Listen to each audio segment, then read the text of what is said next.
Administrator Karachi barrister Murtaza Wahab ने बल्दिया कराची में अब कामों को बाकायदा जहां तेज कर दिया है, वहीं म्यूनसिपल यूटिलिटी चार्जेस केएमसी के रेवेन्यू के बारे में भी तफसीलात हासिल करना शुरू कर दी है। उनका कहना था कि म्यूनसिपल यूटिलिटी चार्जेस केएमसी के रेवेन्यू का अहम जरिया है। मौजूदा साल के लिए 1 अरब का हदफ मुकर्रर है, जिसे लाजमी तौर पर हासिल किया जाए।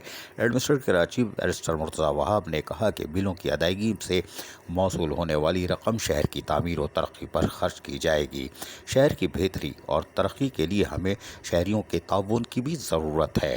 एडमिनिस्ट्रेटर कराची बैरिस्टर मुर्तज़ा वहाब ने मौजूदा साल में अब तक 15 करोड़ 75 लाख रुपए वसूल किए जा चुके हैं। इस बात पर इत्मीनान का इजहार करते हुए मज़ीद कहा कि काम की रफ्तार को तेज़ किया जाए।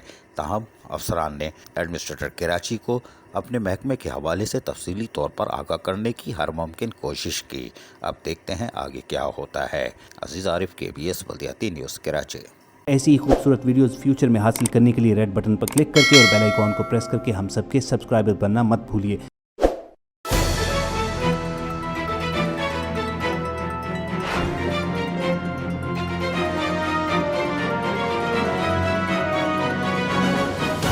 KBS बल्दियाती न्यूज़।